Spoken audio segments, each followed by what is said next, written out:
Hi, Earthlings, and welcome to another episode of Life Instructions. If you're new here, my name is Umayma, and I'm someone who's been fascinated by the human experience for as long as I can remember. I work at Google, which has given me the unique opportunity to connect with people from all over the globe, each with their own incredible stories and perspectives. My academic background in multimedia production and cognitive media linguistics combined with years of living in different countries and traveling to so many corners of the world has profoundly shaped how I see life. So, this podcast is my little corner of the universe where we talk about the how to's of life. Not the kind you'll find in manuals or textbooks, but the ones you wish someone had. How did you growing up? At least I know I did. From resilience to gratitude, from finding balance to rediscovering joy. This is about learning and unlearning the wisdom of being human.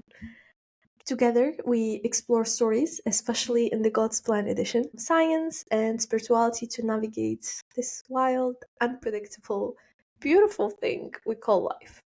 So, whether you're looking to grow, to heal, or simply make sense of life's curveballs, you've come to the right place. Today's episode is about happiness, a word that feels simple but is anything but. As someone with a background in linguistics, I find it fascinating how we use certain words interchangeably even though they carry distinct meanings. For the sake of clarity and to establish a common ground, I want to define a few words we often hear in conversation about life and well being. Words like happiness, contentment, fulfillment, and joy. While they're often used as synonyms, each has its own unique shade of meaning, and understanding these differences can help us better articulate what we truly feel or strive for.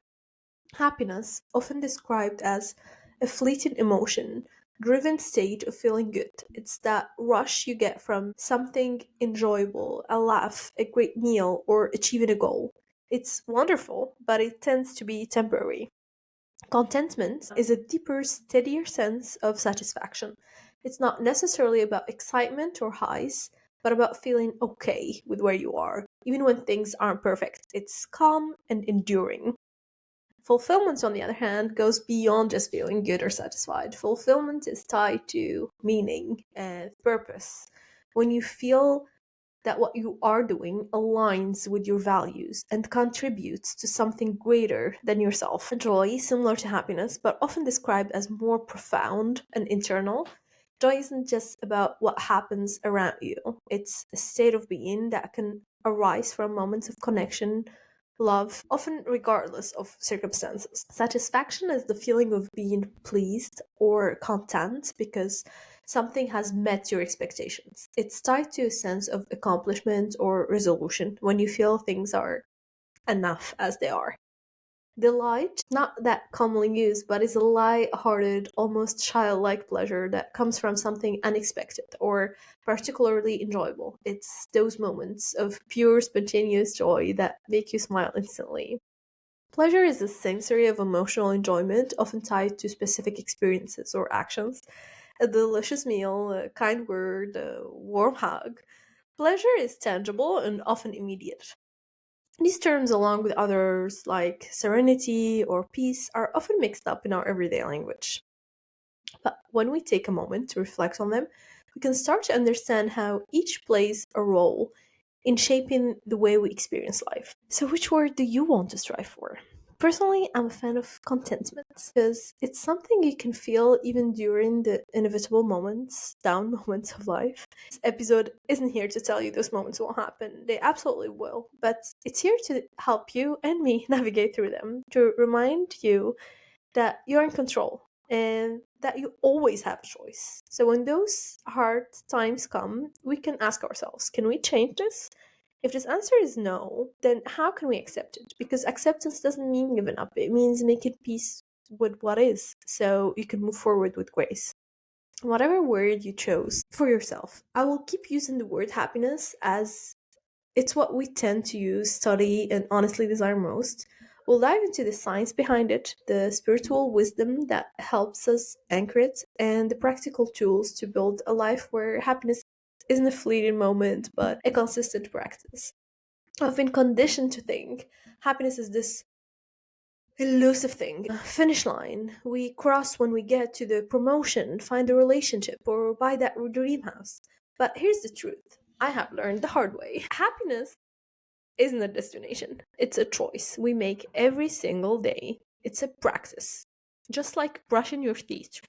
It's a state of being that we can nurture no matter what's happening around us. Let's start with some science. Neuroscience shows that happiness isn't just an emotion, it's a biochemical state that we can influence. Our brain releases certain chemicals like dopamine, serotonin, oxytocin, and endorphins that create feelings of happiness and well being. Dopamine, known as the reward molecule, dopamine is released when you achieve something, whether it's checking off a task or hitting a big milestone. Serotonin is the mood stabilizer linked to feelings of calm and contentment. Spending time in nature, sunlight, or even practicing gratitude boosts serotonin. Oxytocin, often called the love hormone we hear so often about, strengthens the bonds and trust. Hugs and meaningful conversations or acts of kindness can trigger this one. Endorphins are the body's natural painkillers. They get released during exercise, laughter, or even eating spicy food, which I love. Now, here is the exciting part. You don't have to wait for these chemicals to show up randomly. You can intentionally activate them through simple practices. Exercise, especially activities like running or yoga, boosts endorphins. Practicing gratitude stimulates serotonin production. Spending time with loved ones or even cuddling a pet releases oxytocin. And setting small, achievable goals rewards you with dopamine. By understanding how your brain works, you gain control over how you feel. Happiness becomes less of a mystery and more of a muscle you can strengthen. Let's step back from science and look at happiness from a spiritual lens.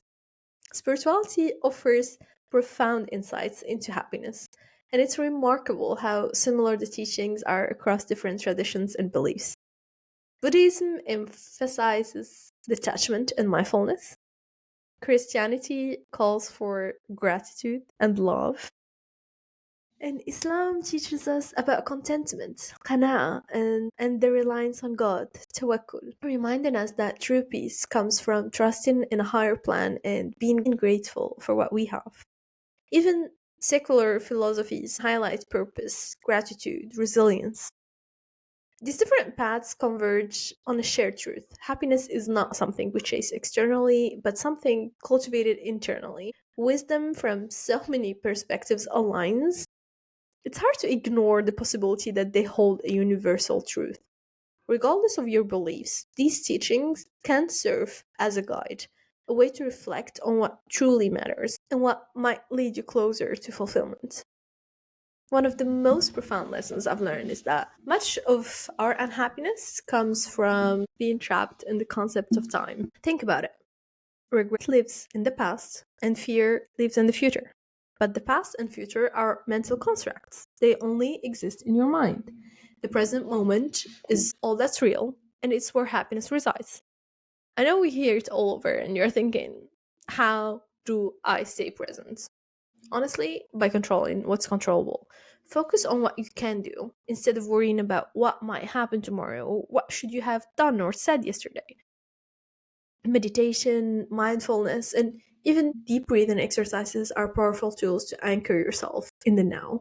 When you're here, fully present, you reclaim your peace. If you're thinking, I'm not a guru and I don't believe in meditation, even if its benefits are scientifically backed up, think of it this way.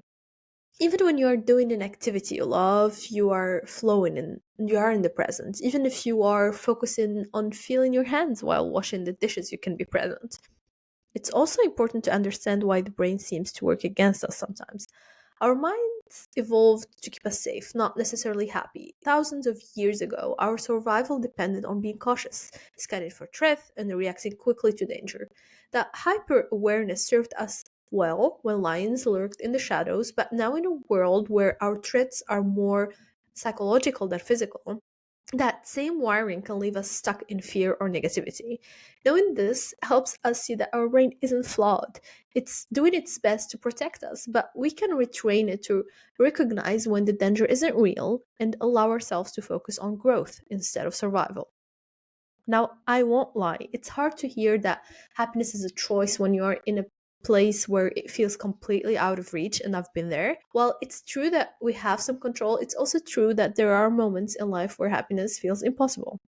What helps in those moments isn't forcing yourself to feel something you don't, but finding small steps towards relief. Start with acceptance. This is where I am right now, and that's okay. From there, ask yourself, can I change this? If not, how can I adapt or find peace in it? By focusing on what you can control, even the smallest ways, you begin to take back your power and pave the way for better days. Here is another fascinating fact: your brain is plastic. Not the kind of plastic that pollutes the oceans, and I'm looking at one, thankfully, but neuroplasticity, which means your brain can change and adapt throughout your life. Every thought you think, every habit you practice, and every emotion you feel strengthens certain neural pathways. This is why people who focus on gratitude or optimism tend to be happier. They are literally rewiring their brains to default to positive states. You can start small. Write down three things you're grateful for every day. It can be your coffee, a walk, small things. Practice reframing negative thoughts into neutral or positive ones. Over time, these small shifts create lasting changes in your brain. If there is one thing I've learned is that before we can truly embrace new habits, we need to make space for them. And that means unlearning the ones that no longer serve us. Think of it like clearing out a garden. You can't plant fresh seeds without first pulling out the weeds. Those weeds might have been there for years, growing deep roots in the soil of our routines, and it takes effort to remove them. But that effort is necessary if we want to grow something meaningful in their place. One of the biggest habits many of us need to unlearn is our reliance on quick fixes. Whether it's bad food, scrolling endlessly on social media, or any other way we distract ourselves, these habits promise instant relief.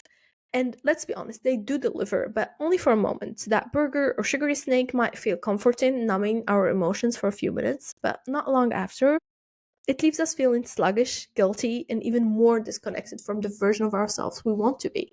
And similarly, when we are overwhelmed, we often turn to social media, escaping reality by diving into curated feeds of other people's lives.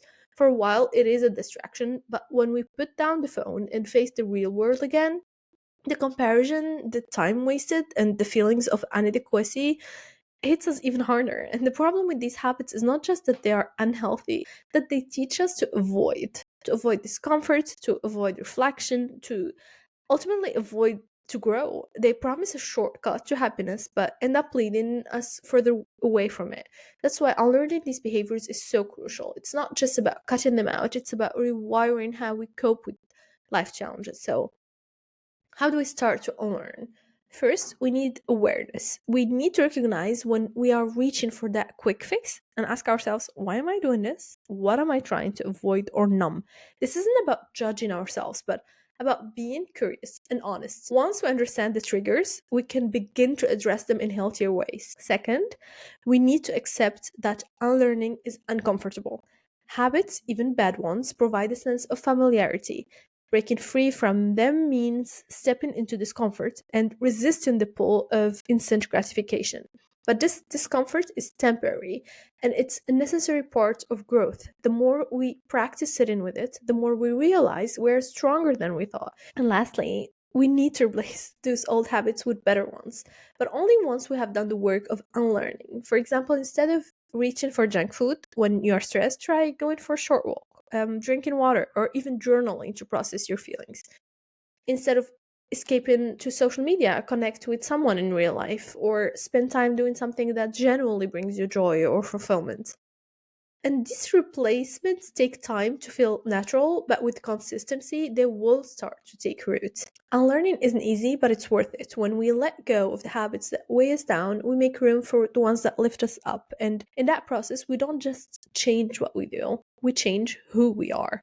We become people who face life with intention, who seek real solutions instead of quick fixes, and who understand that the hard work of unlearning isn't the first step toward lasting growth. Building new habits is a lot like building a muscle. You can't go to the gym once and expect to walk out with strong, defined muscles. It requires showing up day after day with intention and consistency. But even that isn't enough. You also need to look at other parts of your life, your nutrition, your sleep, your supplements. All of these factors work together. And over time, with sustained efforts, you start to see results. The same is true when it comes to training your mental muscle. Resilience, positivity, and the ability to navigate life's challenges are nothing but muscles that can be trained. Gratitude, for instance, is one of those exercises for the brain. When you practice gratitude regularly, your brain starts to rewire itself, making it easier to notice the good in your life. Over time, this shifts your perspective, and you naturally begin to see opportunities, joys, blessings you might have overlooked before. I highly encourage you, if you have to pick one habit, choose this one.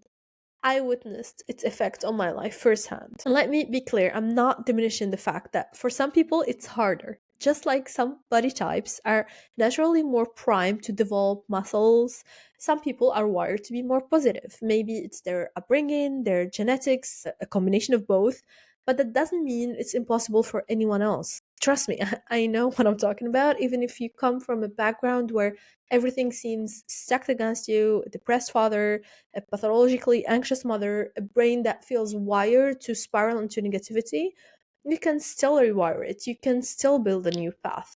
The key is to start small and to start with belief. Just like that first day at the gym might feel awkward and unproductive, so will your initial attempts to reshape your thoughts and reactions. But every small step counts. Every time you pause and choose a healthier coping mechanism, every time you reflect instead of reacting, you're strengthening that mental muscle.